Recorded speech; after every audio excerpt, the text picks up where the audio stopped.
నమస్తే అండి. నమస్తే. ప్రస్తుతానికి మంచు మనోజ్ గారు, మౌనిక, మోహన్ బాబు గారు ఈ ఇష్యూలో ఎంతైతే ఇష్యూ ఒకటి నడుస్తుందో, మౌనిక వల్లే ఈరోజు మనోజ్ అట్లా అయిపోయాడు, మారిపోయాడు ఇలా నడుస్తున్నప్పుడు అసలు అక్కేం మాట్లాడట్లేదేంటి? భూమా ఫ్యామిలీకి సంబంధించి ఎవరు రెస్పాండ్ ఎందుకు అవ్వట్లేదు? చెల్లిని ఓదార్చడానికి తను ఎందుకు రావట్లేదు? ఇది నడుస్తున్న నేపథ్యంలో వీళ్ళిద్దరికి ఎక్కడో పొసగడం లేదు. చాలా ఒకలాంటి గొడవలు జరుగుతున్నాయి. భూమా సిస్టర్స్ ఇద్దరికి పడడం లేదు. మొన్నటికి మొన్న కూడా ఆ అమ్మాయి ఎక్కడో కళ్ళు తిరిగి పడిపోతే ఆ ఊర్లో ఉన్నా సరే పలకరించడానికి వెళ్ళలేదు. నిజంగానే భూమా సిస్టర్స్ మధ్య గొడవలు ఉన్నాయా? ఖచ్చితంగా ఉన్నాయి అనిపిస్తుంది. ఇప్పుడు కాదు, ఇవాళ ఏదో పలకరించలేదు కాబట్టి, పరామర్శించలేదు కాబట్టి గొడవలు ఉన్నాయి అనుకోవటం కాదు. మొన్న మధ్య బాగా వెలుగులోకి వచ్చిన విషయం ఏంటంటే, మోహన్ బాబు, మంచు విష్ణు వీళ్ళందరూ కలిసి కక్షగట్టి మంచు మనోజ్ విషయంలో ఎలా చేస్తున్నారో అందరికీ తెలిసిన విషయమే. ఈ విషయంలో ప్రపంచం, సమాజం మనోజ్ వైపు ఉన్నదని కూడా తెలుసు. అయితే అలాంటి సందర్భంలో మనం పొరపాటు చేస్తున్నాము అని వాళ్ళకి అర్థమయ్యి వాళ్ళు ఒక బ్యాడ్ స్టేట్మెంట్ ఇచ్చారు మోహన్ బాబు గారు. ఆ బ్యాడ్ స్టేట్మెంట్ ఏంటి, ఆయన ఇచ్చారా, ఆయన తరఫు వాళ్ళు ఇచ్చారా నేను చెప్పలేను, కానీ వాళ్ళ దగ్గర నుంచి ఒక స్టేట్మెంట్ వచ్చింది. ఏంటి అంటే, ఇదంతా మౌనిక వల్లే జరుగుతుంది, పెళ్ళైన తర్వాత ఇలా జరుగుతుంది, ఈ గొడవలు మొత్తానికి కారణం కొత్త కోడలే అనే మాట అన్నారు చూసారా.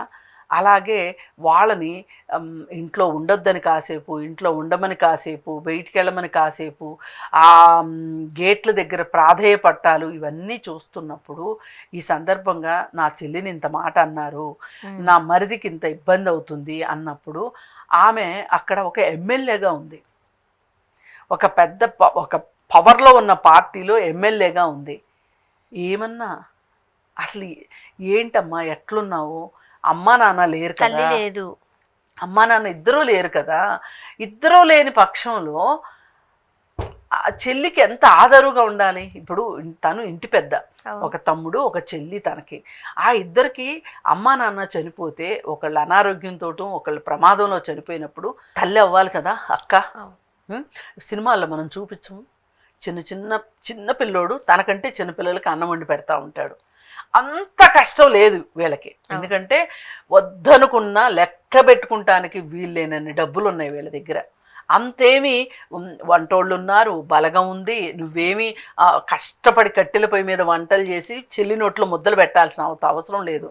కానీ ఒక మోరల్ సపోర్టు, ఒక సోషల్ సపోర్టు నువ్వు ఎందుకు ఇవ్వలేకపోయావు? నాలాంటి వాళ్ళు గొంతు చించుకుని మాట్లాడారు. ఏమి ఆడవాళ్ళంటే ఇంత చౌకైపోయిందా మీకు, కొత్త కోడలు రాగానే ఇంట్లో గొడవలు వచ్చినాయి అని కొత్త కోడల మీద పడి ఆడవటం దేనికి? మీ ఆస్తుల పెంపకాల దగ్గర మీకు గొడవలు వచ్చి కొత్త కోడల మీద పడతారేంటి? ఎక్కడ ఏం జరిగినా ఆడవాళ్ళ మీదనే మీరు పడేదని మేము మాట్లాడాం.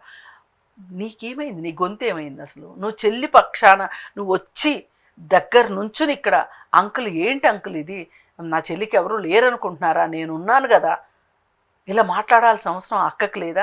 కానీ పెళ్ళైన తర్వాత వీళ్ళు వెళ్ళారు కదా ఊరికి, అప్పుడు బాగానే రిసీవ్ చేసుకున్నారు. మొత్తం ఆ ప్రాంతవాసులంతా కూడా ఒక కాన్వే పట్టుకుని వెళ్ళినట్టు ఊరేగింపుగా పట్టుకెళ్ళారు. అక్కడ ఫ్యామిలీ పాలిటిక్స్ చాలా ఉన్నాయి, అక్కడ పబ్లిక్ డిమాండ్ ఉంది. పెళ్లి చేసుకొని వస్తున్నప్పుడు అక్కడ వీళ్ళ కజిన్ బ్రదర్ బ్రహ్మానందరెడ్డి ఉన్నాడు.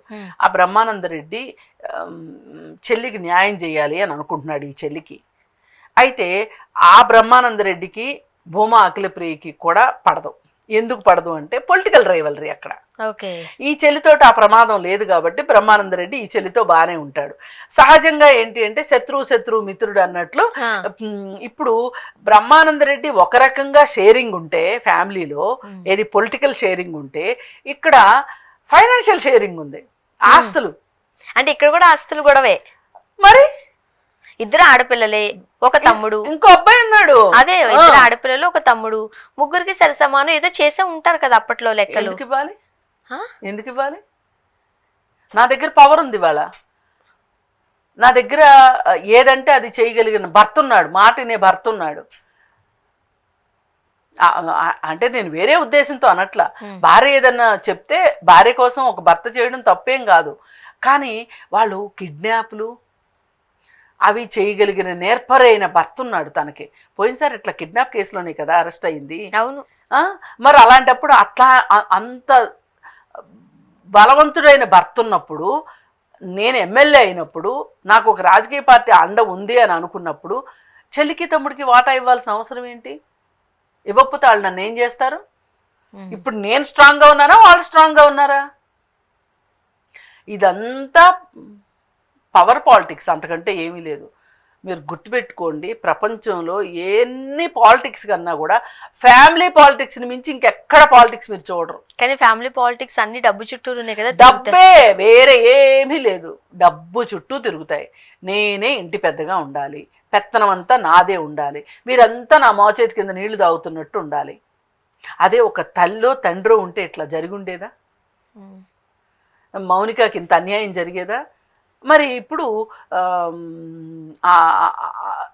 పైగా మీ ఇద్దరికి గొడవలు ఉన్నాయంట కదా అని అంటే ఇద్దరు ఖండించరు.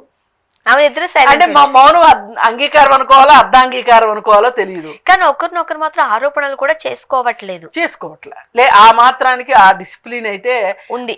అంటే ఊర్లో చుట్టాల దగ్గర నుంచి ఒక సపోర్ట్ ఉంది మౌనికకి.